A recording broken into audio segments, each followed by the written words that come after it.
Olá pessoal e bem-vindos! Hoje a gente vai abrir um verdadeiro dossiê.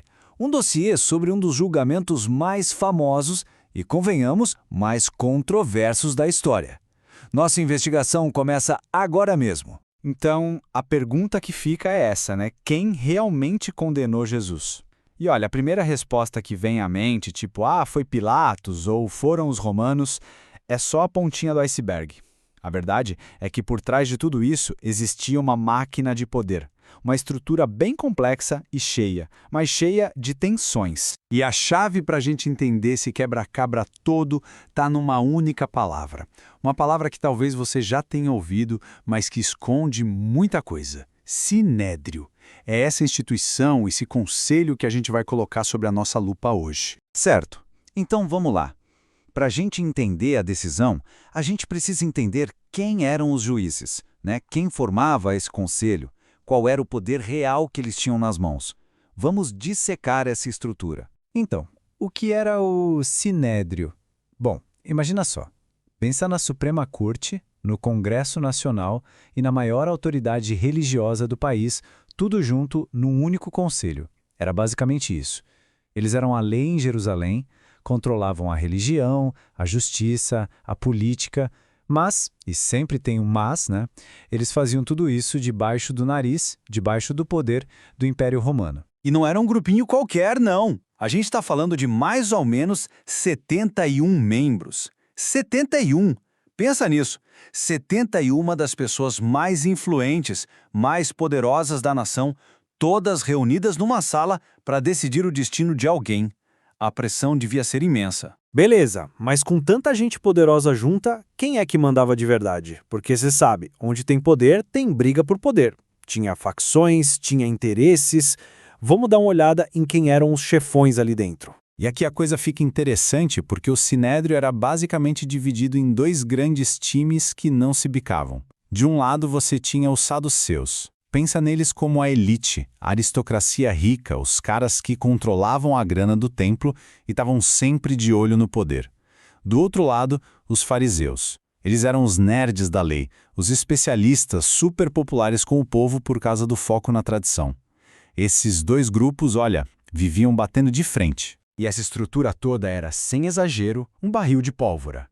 No topo de tudo, comandando o show, estava o sumo sacerdote, que na época era Caifás. Logo abaixo dele, você tinha a elite dos saduceus, os donos do dinheiro. Tinha também os escribas, que eram os advogados, os mestres da lei. Muitos deles, fariseus. E, para completar, os anciãos, que eram os líderes das famílias mais ricas e influentes. Imagina a disputa de ego e poder nesse lugar. Ok, isso nos leva a uma pergunta fundamental. Com todo esse poder interno, até onde eles podiam ir? Sendo que Roma estava ali, de olho em tudo. Será que eles podiam fazer o que bem entendessem? A resposta curta é: de jeito nenhum. Mas não se engane, o poder deles era gigantesco nos assuntos do dia a dia. Pensa bem, eles tinham a própria força policial, a guarda do templo. Eles podiam julgar casos religiosos como blasfêmia, decidiam como a lei deveria ser interpretada. Para o judeu comum, na prática, quem mandava na vida dele era o Sinédrio, não um governador romano distante. Só que existia uma linha vermelha, uma fronteira de poder que eles não podiam de jeito nenhum atravessar. E essa frase aí, dita pelos próprios líderes judeus para Pôncio Pilatos, entrega o jogo. É a confissão. E essa é a peça que faltava no nosso quebra-cabeça. O limite do poder deles tinha um nome em latim, ius bladi, literalmente o direito da espada. E esse direito, o poder de aplicar a pena de morte, pertencia exclusivamente a Roma. Entendeu a jogada? O Sinédrio podia acusar, julgar, condenar, mas não podia executar. E é por isso, exatamente por isso, que eles precisaram levar o caso até Pôncio Pilatos. Ok, agora que a gente já entendeu como o tribunal funcionava, quem mandava e principalmente o que eles não podiam fazer, vamos voltar ao caso principal. Vamos revisitar o julgamento de Jesus com esse novo olhar. E olha, a sequência dos fatos é de uma rapidez que chama a atenção. Primeiro, a prisão, feita pela própria polícia do templo. Depois, uma audiência meio informal, na calada da noite, na casa de Anás. Logo em seguida, uma sessão noturna super apressada com Caifás. O objetivo parecia um só: resolver o problema internamente e correr para entregar o caso já pronto para a autoridade romana. E é aqui que a gente vê a astúcia política do Sinédrio. Presta atenção. A acusação original entre eles era religiosa, blasfêmia, ameaça ao templo, mas eles sabiam que Pilatos ia dar de ombros para isso. O problema é de vocês, ele diria. Então, o que eles fizeram? Eles traduziram a acusação. Eles transformaram um crime religioso num crime político, a única coisa que importava para Roma. A acusação virou sedição. Ele se diz rei dos judeus, o que, para Roma, era um desafio direto à autoridade do imperador. Foi uma jogada de mestre. E o mais irônico de tudo é que, segundo os relatos, para conseguir essa condenação, o Sinédrio parece ter atropelado várias das suas próprias regras. Por exemplo, um julgamento que podia levar à morte não podia acontecer à noite. A ideia era justamente evitar decisões passionais apressadas. As testemunhas que eles arrumaram não batiam com o que diziam. E essa pressa toda, bem na véspera de uma festa sagrada, é tudo muito, muito irregular. Bom, vamos agora para a nossa reta final. Vamos separar um pouco o que é mito do que é fato nessa história e entender qual foi o legado, o que aconteceu com o Sinédrio depois desse episódio. Primeiro mito que a gente precisa quebrar, a ideia de que o Sinédrio era só um monte de fariseus. Isso não é verdade.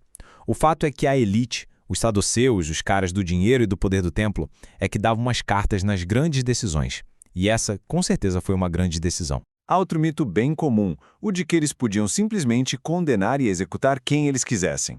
Fato, eles não tinham esse poder. Como a gente viu, o direito de execução era de Roma. O fato deles terem que ir até Pilatos é a prova definitiva disso. Ponto final. E o que aconteceu com o Sinédrio? Bem, aquele conselho poderoso daquele jeito que era na época de Jesus estava com os dias contados. Menos de 40 anos depois, no ano 70, os próprios romanos voltaram e destruíram o Templo de Jerusalém. E com o templo, a fonte de poder dos saduceus desapareceu. O Sinédrio como era, acabou. E foi aí que os fariseus assumiram a liderança e reorganizaram tudo, dando origem ao que hoje a gente conhece como judaísmo rabínico. E é super importante lembrar de uma coisa. A decisão não foi unânime. Não foi todo mundo que concordou. Os evangelhos mencionam pelo menos 2 membros do próprio Sinédrio, José de Arimateia e Nicodemos, que não só votaram contra, como depois foram lá às escondidas e cuidaram do corpo de Jesus. Isso mostra que havia sim uma divisão interna. E tudo isso nos deixa com uma pergunta final para a gente pensar. A história do Sinédrio é, no fundo, uma história sobre o choque entre poder, política e fé.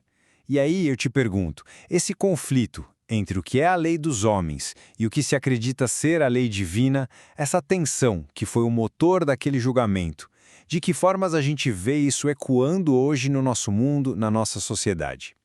Fica aí a reflexão, valeu por acompanhar e até a próxima. Você é professor da EBD? Venha ser membro do canal Descomplicando a Teologia. Toda semana os membros recebem subsídios teológicos, slides, explicação por escrito, dinâmica digitada, plano de aula, videochamada, leitura diária, atividade online e em PDF, mapa mental, grupo VIP, ideias para o encerramento do trimestre e apresentações, simulados, certificados, WhatsApp 73 98141 8544. Pastor Giovanni Santos.